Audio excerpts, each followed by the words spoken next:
नमस्कार दोस्तों, आप सभी का स्वागत है इस ऑनलाइन स्टडी क्लास वीर पथ पर। आज के इस वीडियो में हम राष्ट्रीय अभ्यारण्य के बारे में, राष्ट्रीय उद्यानों के बारे में चर्चा करेंगे। इससे पहले हम वन और वनस्पति से संबंधित पिछले वीडियोस में पढ़ चुके हैं। आज के इस वीडियो में हम राष्ट्रीय उद्यान या राष्ट्रीय अभ्यारण्य, इसके अलावा देखो आगे वाले वीडियोस में हम और क्या क्या पढ़ने वाले हैं 5-7 वीडियोस में, वो देख लें आप। राष्ट्रीय अभ्यारण्य है या राष्ट्रीय उद्यान कहें इन्हें 3, उसके बाद में अन्य अभ्यारण्य 27 और ये पढ़ेंगे। तो उसके साथ में जो बाघ परियोजनाएं हैं 3, बाघ परियोजनाएं 3, उनके बारे में कंप्लीट हो जाएगा। 2 इसमें शामिल हो जाएगी और एक सरिस्का इसमें हो जाएगी। तो ये कंप्लीट होते ही ये हो जाएगा। उसके अलावा जैविक उद्यान हो जाएगा। इसी के साथ में कंप्लीट अपना 3 जैविक उद्यान है, जिसमें से 2 इस अभ्यारण्यों में शामिल हो जाएगा और एक है मृगवन में शामिल हो जाएगा। टोटल मृगवन है 7, जिनके बारे में भी हम पढ़ेंगे। देखो बाघ परियोजनाएं कौन कौन सी है, तो रणथंभौर, सरिस्का और मुकुंदरा हिल्स, ये 3 बाघ परियोजनाएं हैं राजस्थान में। और इनमें से ये 2 रणथंभौर और मुकुंदरा हिल्स राष्ट्रीय उद्यानों में भी शामिल है और सरिस्का है वो इस 27 में से एक सरिस्का है। तो जब ये पढ़ेंगे तो ये तीनों शामिल हो जाएंगे। और जैविक उद्यान वो कौन सा, देखो नाहरगढ़ जयपुर का, सज्जनगढ़ उदयपुर और माचिया सफारी पार्क जोधपुर। तो नाहरगढ़ और सज्जनगढ़ इसमें शामिल हो जाएंगे और माचिया सफारी पार्क है वो मृगवन भी है और जैविक उद्यान भी है, जो इसमें पढ़ लेंगे। तो ये कंप्लीट होते ही ये हो जाएगा। इसके अलावा जंतुआलय पढ़ लेंगे हम 5। उसके अलावा जो संरक्षित क्षेत्र यानी कंजर्वेशन रिजर्व है, कंजर्वेशन रिजर्व टोटल 14 हो चुके हैं राजस्थान में। और एक है आखेट निषेध क्षेत्र, आखेट निषेध क्षेत्र वो है 33। तो अब कंटिन्यू ये पढ़ेंगे, उसके बाद में नया चैप्टर हम शुरू करेंगे। तो आज की वीडियो में हम राष्ट्रीय उद्यान तीनों, रणथंभौर, सरिस्का और मुकुंदरा हिल्स, तीनों के बारे में कंप्लीट डिटेल कर लेंगे आज की इस वीडियो में, और फिर अगले वीडियो से ये शुरू करेंगे।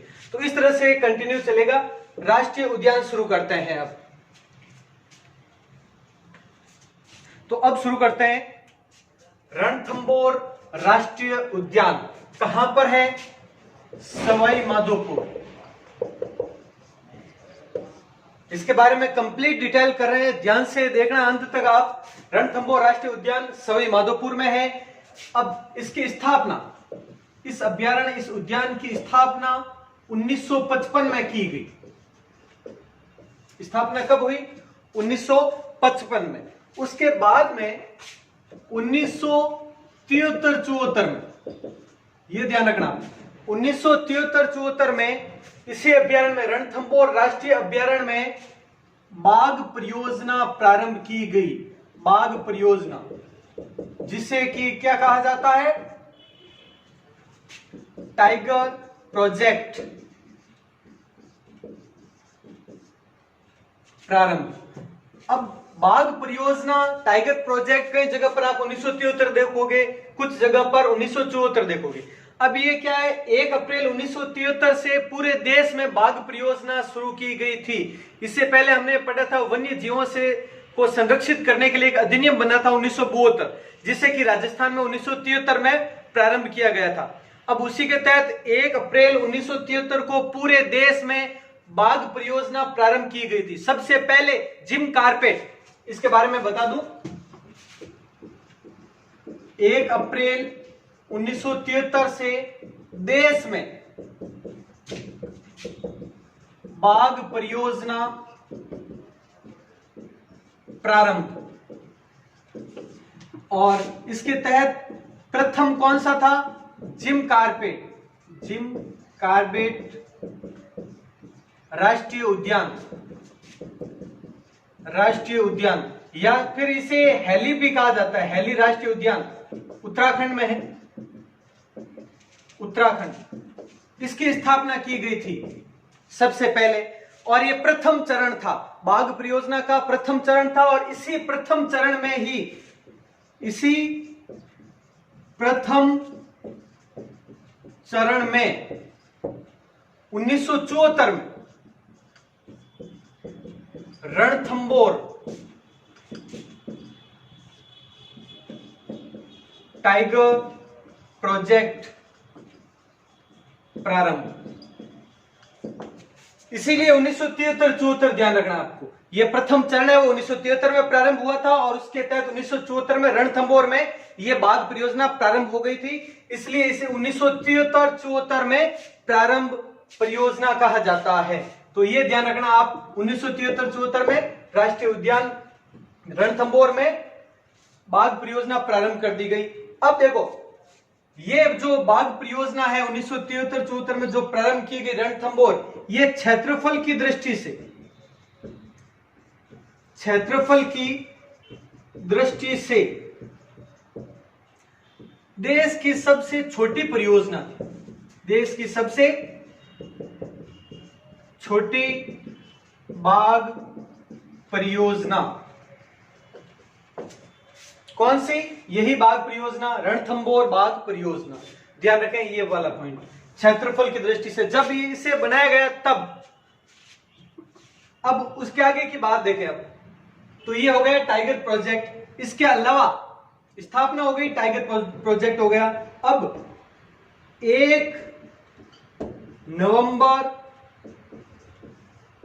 1980, ध्यान रखें 1 नवंबर 1980, तो इस दिन यह, इसी डेट को राष्ट्रीय उद्यान घोषित किया गया। राष्ट्रीय उद्यान घोषित किया गया।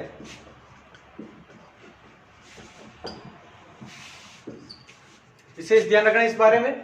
तो रणथंबोर राष्ट्रीय उद्यान की स्थापना कब हुई? 1955 में। बाघ परियोजना 1973-74 में। और देखो, ये बाघ परियोजना राजस्थान की प्रथम बाघ परियोजना है। दूसरी बाघ परियोजना 1978-79 में सरिस्का बाघ परियोजना थी। और तीसरी है मुकुंदरा हिल्स बाघ परियोजना, जो कि 2013 में प्रारंभ की गई थी। इसके बारे में हम पढ़ेंगे बाद में। तो ये हो गई प्रथम। फिर 1 नवंबर 1980 को राष्ट्रीय उद्यान घोषित कर दिया गया। अब देखो इसका क्षेत्रफल, इस इवेंट का क्षेत्रफल कितना है? वैसे इसका क्षेत्रफल बताया गया है 392.50 वर्ग किलोमीटर। 392.50 वर्ग किलोमीटर। लेकिन आप कई बुक्स में, गाइड में, नेट पर आप देखोगे कि इसकी लंबाई है वो क्षेत्रफल है वो 1334 वर्ग किलोमीटर भी बताया गया है। ऐसा क्यों है उसके बारे में देखो आप। 1983-84 में इसके पास में ही, यानी रणथंबोर के निकट ही 2 और अभ्यारण्य स्थापित किए गए थे। एक तो था सवाई मानसिंह, यानी इसके दक्षिण में जो रणथंबोर अभ्यारण्य है उसके दक्षिणी दिशा में सवाई मानसिंह अभ्यारण्य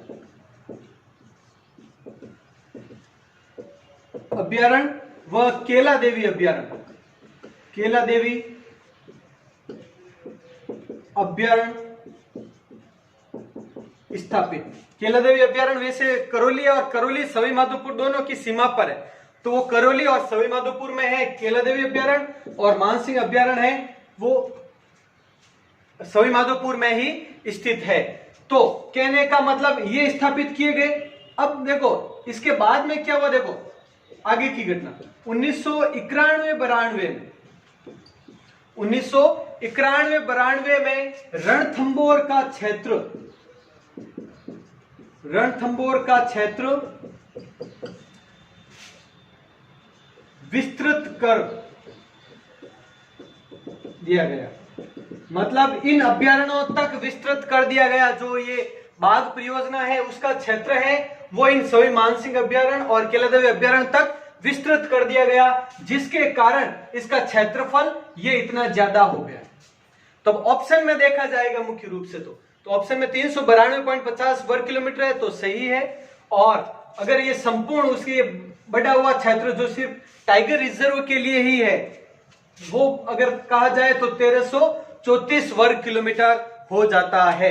तो ये कहीं पर भी अलग अलग क्षेत्रफल आए तो कंफ्यूज ना हो। इसके अलावा ये कहां पर स्थित है तो सवाई माधोपुर में, जिस तरह से जैसे हमने पढ़ा था राजस्थान की ये पूर्वी भाग है राजस्थान का, यहां पर सवाई माधोपुर है, ये भरतपुर, धौलपुर, करौली, सवाई माधोपुर। तो सवाई माधोपुर में इधर से आपको पता होगा चंबल नदी और यहां से बनास नदी निकलती है और ये अभ्यारण्य भी आ गए। इधर इसके दक्षिण में यहां पर सवाई मानसिक अभ्यारण्य और ऊपर दिशा में यहाँ पे करौली और सवाई माधोपुर के मध्य केलादेवी अभ्यारण्य भी है विस्तृत। तो रणथंभौर के दक्षिण में कौन सी नदी? चंबल। और इसके उत्तर में कौन सी नदी? बनास नदी। ये भी ध्यान रखना आप, अगर बाई चांस ऐसा क्वेश्चन आ भी जाए तो ध्यान रखना रणथंभौर के उत्तर दिशा में कौन सी नदी है? बनास नदी। और दक्षिण में कौन सी है? चंबल नदी है। फिर ये आगे जाकर ये दोनों बनास नदी है चंबल में मिल जाती है रामेश्वरम नामक स्थान पर सवाई माधोपुर में। ये पढ़ा था हमने नदियों वाले चैप्टर में। तो इस तरह से ये स्थिति है, लोकेशन है यहाँ पर रणथंभौर की। एक बार लिखे, इसके बारे में और काफी है डिटेल, वो करेंगे अब। और देखो इसके बारे में, रणथंभौर राष्ट्रीय उद्यान के बारे में, इसको यानी रणथंभौर को भारतीय बाघों का घर, भारतीय बाघ यानी टाइगर का घर कहते हैं। तो भारतीय बाघों का घर कौन सा? रणथंभौर राष्ट्रीय उद्यान, इसे भारतीय बाघों का घर कहते हैं। अब एक पॉइंट यहां पे और देखना, भारतीय बाघों का घर कहते हैं रणथंभौर को। तो रणथंभौर के बाघों का ध्यान रखना, रणथंभौर के बाघों का जच्चा घर, रणथंभौर के बाघों का जच्चा घर किसे कहते हैं? ये क्वेश्चन है तो ध्यान रखना, वो है रामगढ़ विषधारी अभ्यारण्य। रामगढ़ विषधारी अभ्यारण्य उसे कहते हैं रणथंभौर के बाघों का जच्चा घर। क्यों? क्योंकि इसे ही रामगढ़ विषधारी अभ्यारण्य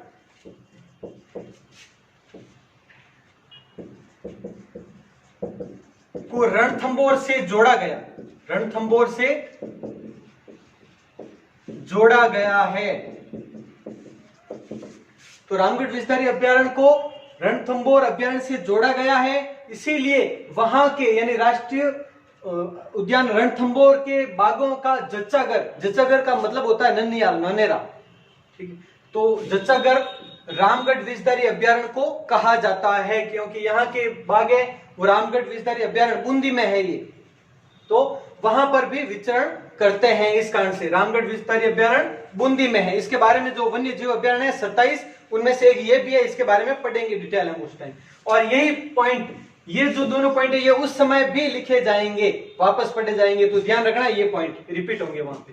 तो ये हो गया। और इसके अलावा कहां से और कौन सा अभ्यारण्य है वो जुड़ा हुआ है तो उसके बारे में देखो, एक है सरिस्का अभ्यारण्य, सरिस्का से भी ये रणथंभौर अभ्यारण्य है वो जुड़ा हुआ है। किस तरीके से है वो देखो आप, सरिस्का से, या इस तरह से हम कह सकते हैं 28 जून को, 28 जून 2008 को बाघ विस्थापन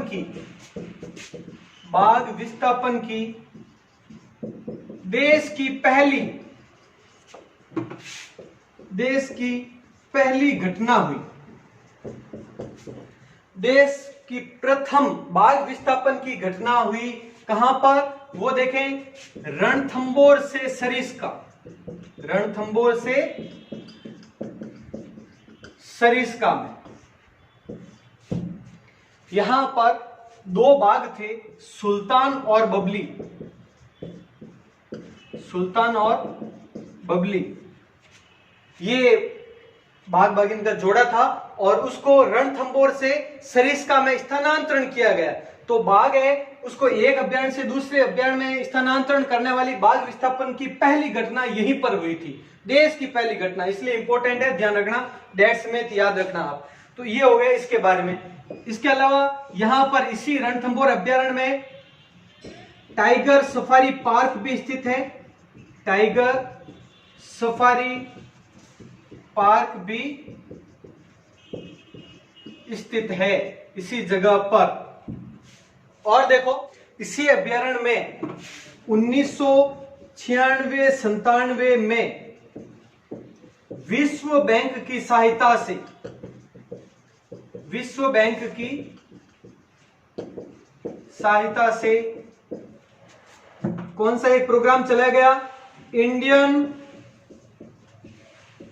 इको डेवलपमेंट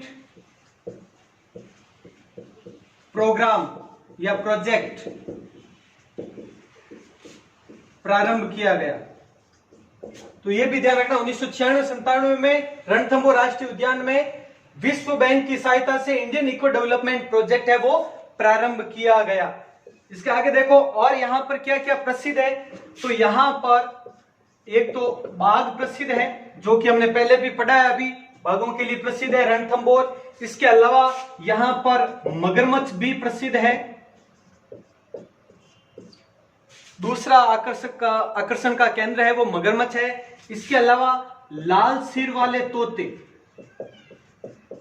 लाल सिर वाले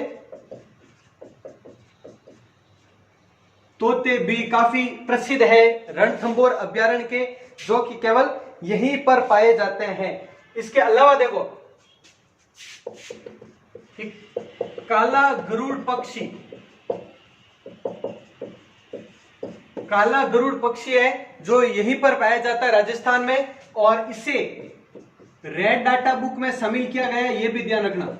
इस काले गरुड़ पक्षी को रेड डाटा बुक के बारे में हम पहले पढ़ चुके हैं, वन और वनस्पति पढ़ी थी उस टाइम, बीच में पढ़ा था हमने कि IUCN इसके द्वारा रेड डाटा बुक है वो जारी की जाती है, यानी international union of conservation for nature, international union for conservation of nature, ये यूनियन है, इसके द्वारा रेड डाटा बुक है वो प्रकाशित की जाती है और उसमें काला गरुड़ पक्षी भी शामिल है। और ये काला गरुड़ पक्षी कहां पर, रणथंभौर राष्ट्रीय उद्यान में पाया जाता है, ध्यान रखना इंपोर्टेंट। अब जो यहां पर सबसे विशेष है एक चीज वो ये है त्रिनेत्र गणेश जी का मंदिर, त्रिनेत्र गणेश जी का मंदिर। एग्जाम में तो क्या है कि ज्यादा थोड़ी यूनिक चीजें होती है वो ज्यादा पूछी जाती है।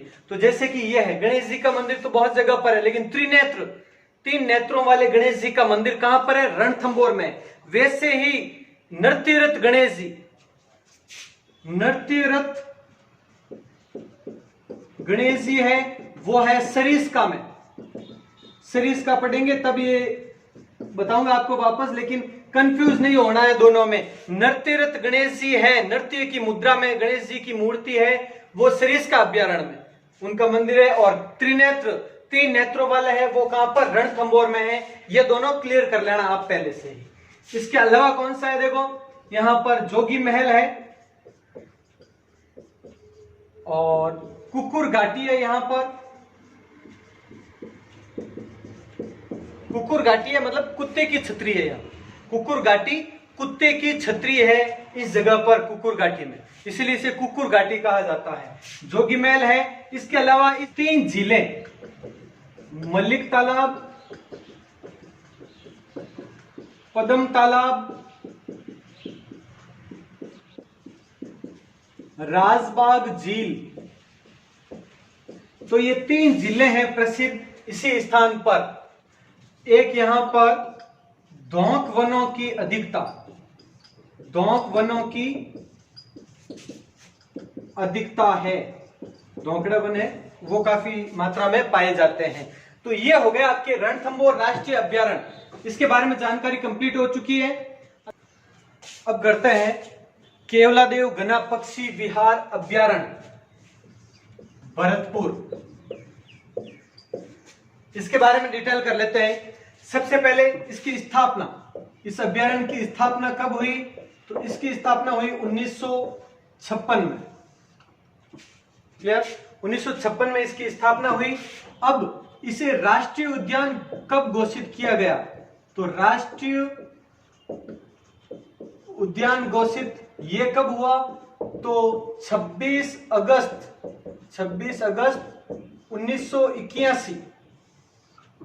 26 अगस्त 1981। इससे पहले वाला जो हमने पढ़ा था रणथंभौर की स्थापना 1955 और इसकी एक वर्ष बाद यानी 1956। अगला पॉइंट है, इसे रामसर साइट कब घोषित किया गया? तो इसे 1 अक्टूबर 1981 को, यानी इसी वर्ष इसे रामसर साइट के बारे में हमने पढ़ा था पहले। यानी 2 रामसर साइट्स है। रामसर क्या है? रामसर एक ईरान का एक शहर है। वहां पर अंतरराष्ट्रीय समझौता हुआ था 1975 में, जो कि लागू हुआ था, जहां पर विश्व के कुछ आर्द्र और नमी वाले क्षेत्र है जिनको चिन्हित किया गया और उनके विकास के लिए कार्य किए जाने लगे। उसके बाद में राजस्थान में 2 स्थापित किए गए, एक तो 1981 में रामसर साइट और दूसरा 1990 में सांबर झील के आसपास का संपूर्ण क्षेत्र। तो ये रामसर साइट है 2, और पहली ये हो गई 1 अक्टूबर को। उसके बाद में ध्यान रखना 1985 में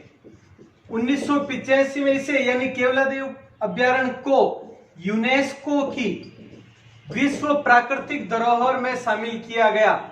विश्व प्राकृतिक धरोहर में शामिल किया गया। तो देखो 1956 में स्थापना, 1981 में राष्ट्रीय उद्यान घोषित और उसी वर्ष 1 अक्टूबर 1981 को रामसर साइट घोषित और 1985 में इसे यूनेस्को की विश्व प्राकृतिक धरोहर में शामिल किया गया। तो ये हो गई। अब ये है कहां पर, क्या है? तो वो देखो केवलादेव है, वो भरतपुर में बाणगंगा व गंभीरी नदियों के मध्य, गंभीर नदियों के मध्य, गंभीरी अलग आ जाएगी, ध्यान रखना। तो बाणगंगा व गंभीर नदियों में हमने पढ़ा था, गंभीरी एक अलग है बेड़च की सहायक में। तो बाणगंगा व गंभीरी कैसे? हम ये पूर्वी राजस्थान है, भरतपुर है, बाणगंगा जयपुर, दौसा और भरतपुर में होते हुए इस तरह से निकलती है यमुना में, और गंभीरी इस तरह से। तो इन दोनों के मध्य ध्यान रखना, इधर से कौन सी? गंभीर और इधर से बाणगंगा, और इन दोनों के मध्य है कौन सा?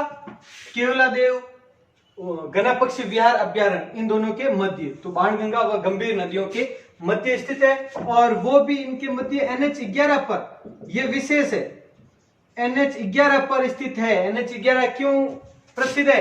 क्योंकि ये स्वर्णिम त्रिकोण वाला है, स्वर्णिम त्रिकोण पर स्थित है। कैसे? इधर से जो आता है दिल्ली जाते हुए जयपुर, और यहां पर फिर आगरा। तो दिल्ली, जयपुर, आगरा, ये त्रिकोण है, ये पर्यटन के क्षेत्र में क्या है? स्वर्णिम त्रिकोण है, सुनहरा त्रिकोण कहते हैं। और इसी सुनहरे त्रिकोण पर स्थित है ये केवलादेव गणापक्षी विहार अभ्यारण्य NH11 पर। तो ये भी ध्यान रखना विशेष है। अब आगे देखो, इसमें पानी कहां से आता है? तो वो देखो आप, अजान बांध द्वारा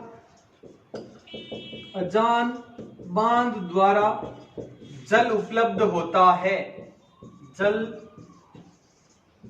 उपलब्ध होता है केवलादेव को अजान बांध के द्वारा। इसके अलावा देखो एक और योजना चली थी यहां पर जल उपलब्ध करवाने से संबंधित।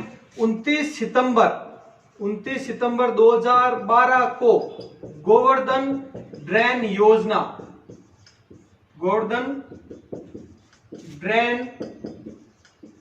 योजना के तहत इस केवलादेव में पानी छोड़ा गया। तो तो ये भी विशेष ध्यान रखें। और इसमें कदम के वृक्ष, ये भी ध्यान रखना आप, कदम के वृक्ष अधिक है, कदम के वृक्षों की अधिकता।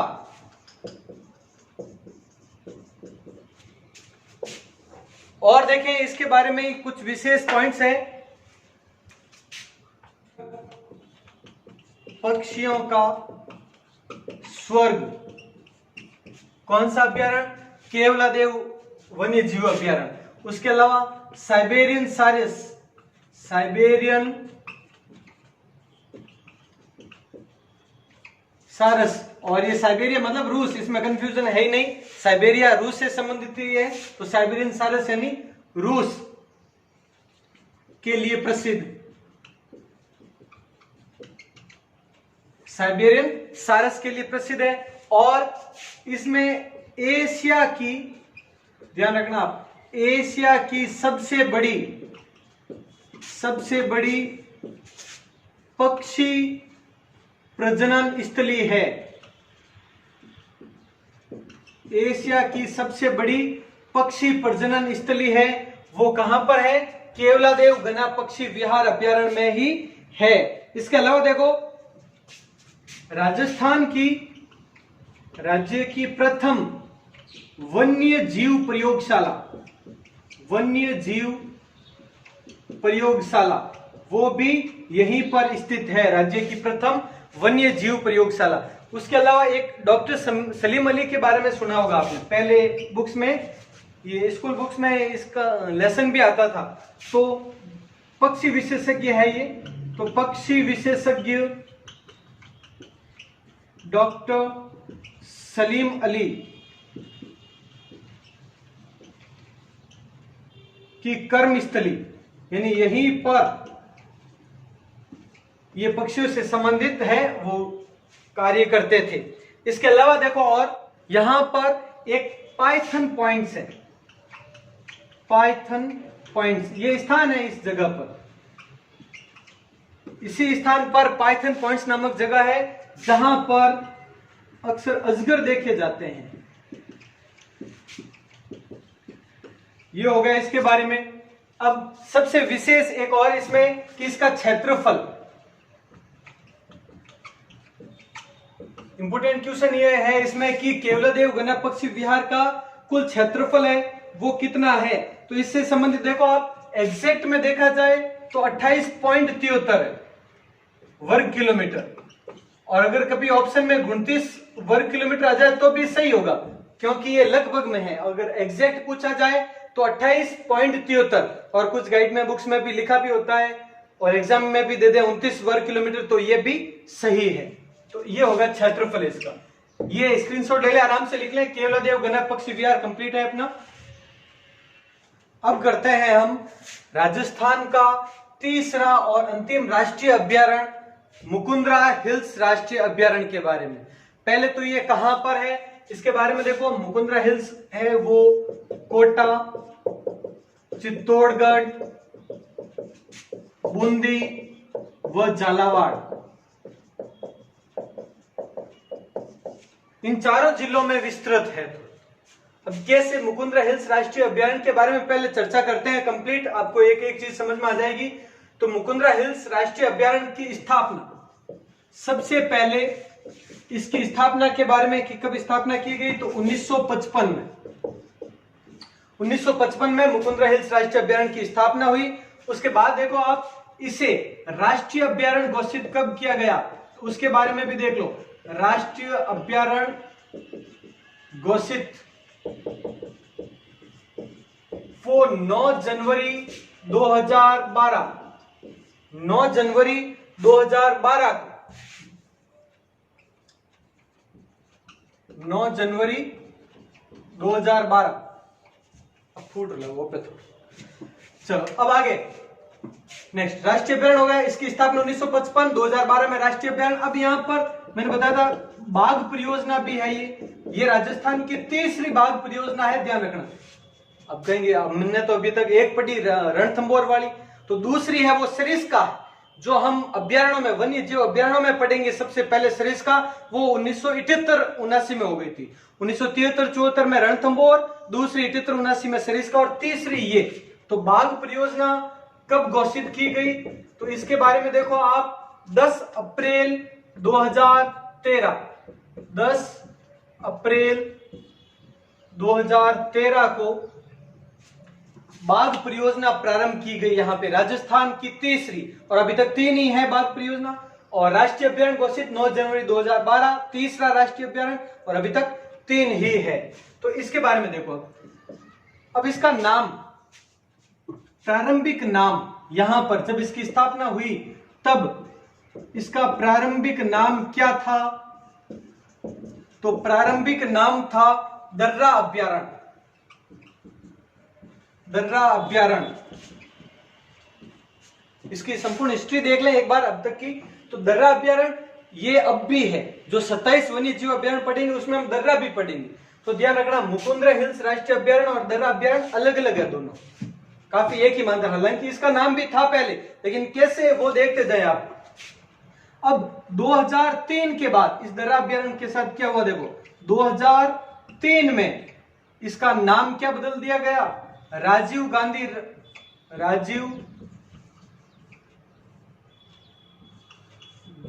उद्यान, राजीव गांधी राष्ट्रीय उद्यान वगैरह ये नाम रख दिया गया। अब क्या हुआ, 2006 में इसका नाम मुकुंद्रा हिल्स राष्ट्रीय अभ्यारण्य रख दिया गया। मुकुंद्रा हिल्स, ये राष्ट्रीय शब्द आता था, राष्ट्रीय शब्द। हालांकि देखो कुछ अभ्यारण्य ऐसे कि आप कहोगे कि राष्ट्रीय कैसे लगे, राष्ट्रीय उद्यान तो 2012 में घोषित किया गया, फिर यहाँ पे राजीव गांधी राष्ट्रीय उद्यान, उस समय भी राष्ट्रीय उद्यान ही कहा गया, मुकुंद्रा हिल्स राष्ट्रीय उद्यान। ऐसा क्यों, क्योंकि नाम लगा था। हालांकि घोषित है वो 2012 में, जिसे मरु उद्यान, राष्ट्रीय मरु उद्यान कहते हैं, जो जैसलमेर में है, वो राष्ट्रीय अभ्यारण्य नहीं है, फिर भी राष्ट्रीय मरु उद्यान नाम लग जाता है आगे।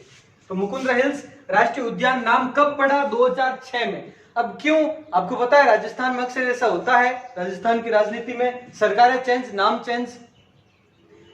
हाँ, तो अब देखो, राजीव गांधी सेवा केंद्र को अटल सेवा केंद्र, अटल सेवा केंद्र को राजीव गांधी सेवा केंद्र, वैसे ही यहाँ पर भी होता है। 2003 में कांग्रेस की सरकार में राजीव गांधी राष्ट्रीय उद्यान, और 2006 में बीजेपी की सरकार ने वसुंधरा जी के समय मुकुंद्रा हिल्स राष्ट्रीय उद्यान नाम रख दिया गया। तो ये अब 2006 के बाद में कंटिन्यू यही नाम है जो अब तक चल रहा है। अब जब राष्ट्रीय अभ्यारण्य बना था ये, तो उस समय देखो किस में से शामिल किया गया इसको, एक तो दर्रा अभ्यारण्य प्लस जवाहर सागर अभ्यारण्य जो कोटा में है, जवाहर सागर अभ्यारण्य प्लस चंबल अभ्यारण्य, चंबल घड़ियाल अभ्यारण्य, नदी घाटी अभ्यारण्य सुना होगा आपने। इन तीनों को मिलाकर, इन तीनों में से कुछ कुछ क्षेत्र है वो लेकर बना था मुकुंद्रा हिल्स अभ्यारण्य राष्ट्रीय अभ्यारण्य। तो ये इनमें से बना था। तो ध्यान रखना, ये भी आप दर्रा अभ्यारण्य, जवाहर सागर अभ्यारण्य और चंबल अभ्यारण्य, इन तीनों से मिलकर ये अभ्यारण्य बना है, कुछ कुछ क्षेत्र लेकर। और ये तीनों अभ्यारण्य भी है, जो 27 वन्य जीव अभ्यारण्य पढ़ेंगे उसमें इन तीनों के बारे में हम पढ़ेंगे। तो अब आगे देखो आप, और इससे संबंधित एक ये 4 नदियां इसके निकट है, 4 नदियां बहती है। चंबल की सहायक कालीसिंध की सहायक आहू और आमजन नदियों के निकट है ये। तो ये 4 नदियां इन चारों नदियों के पास में है, चंबल, कालीसिंध, आहू और आमजन नदियों के पास में स्थित है मुकुंद्रा हिल्स राष्ट्रीय अभ्यारण्य। अब इस पर कुछ एक प्रसिद्ध चीजों के बारे में पढ़ लेते हैं, ध्यान से देखो। अब ये हो गया, एक है यहां पर गागरोनी तोता प्रसिद्ध है, गागरोनी तोता जिससे कि हीरामन तोता भी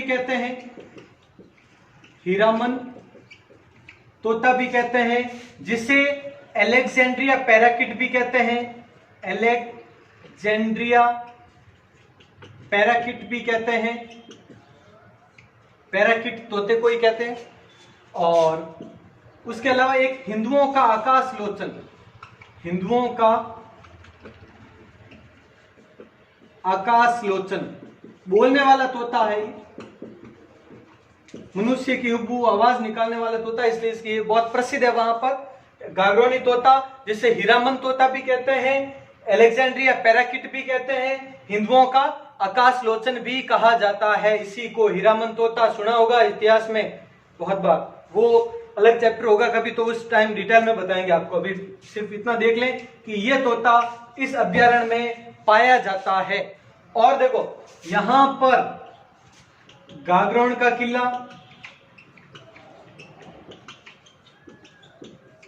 यहां पर भीमचौरी, यहीं पर बारडोली का शिव मंदिर, बारडोली का शिव मंदिर, और यहीं पर मंदिरगढ़,